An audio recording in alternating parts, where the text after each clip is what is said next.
Mail, Internet, GPS, e-commerce, les Français passent en moyenne 4 heures par jour sur leur smartphone. Des dizaines de milliers d'informations sont ainsi générées tous les jours. Une avalanche de données nommée Big Data et qui intéresse de plus en plus les chercheurs. On dit que le nombre de Dunbar de l'humain est de l'ordre de 23. C'est-à-dire vous avez une capacité sociale à gérer, 23 relations sociales au maximum. Le Big Data permet de dépasser largement cette capacité et d'arriver sur des choses beaucoup plus larges. Aujourd'hui, quand vous travaillez dans le domaine, par exemple, de l'analyse de réseaux sociaux, on arrive très facilement à faire une analyse de comportement de 50 000, 60 000 personnes ensemble. Et c'est une personne qui a cette capacité-là, la personne qui a la capacité d'utiliser ces outils.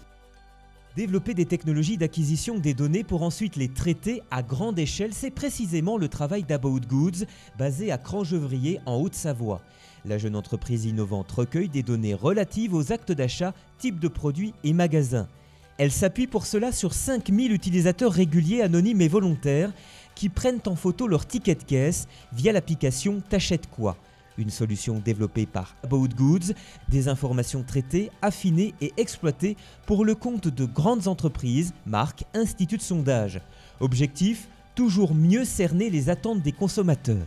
Nous prévoyons d'embaucher 2 ingénieurs en thèse au cours de l'année 2017, de chercheurs en intelligence artificielle et de data science, qui sont les 2 technos clés aujourd'hui. On prévoit à peu près de doubler notre chiffre d'affaires, donc on devrait tourner aux alentours de entre 450 et 550 000 euros de chiffre d'affaires brut. On a doublé l'année dernière, on va sans doute redoubler cette année. Et j'imagine, tel que les choses se dessinent, redoubler encore l'année d'après. Le Big Data, c'est extrêmement concret, c'est le quotidien de beaucoup de startups et c'est aussi le quotidien de beaucoup de citoyens qui, sans forcément le savoir, produisent en fait énormément d'informations sur tout ce qu'ils font. Le Big Data invite sans cesse les chercheurs à repousser les limites. Dernier exemple en date, le Deep Learning. Des neurones artificiels peuvent ainsi reconnaître le contenu d'une image ou comprendre le langage parlé.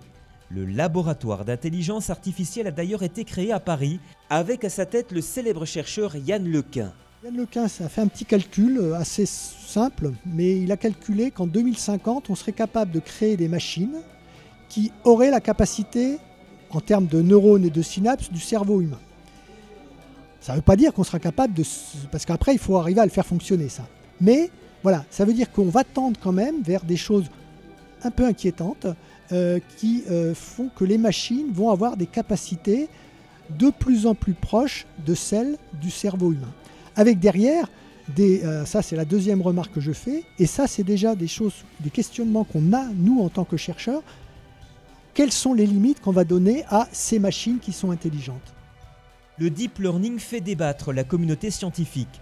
En attendant, la recherche à l'Université Savoie-Mont-Blanc avance.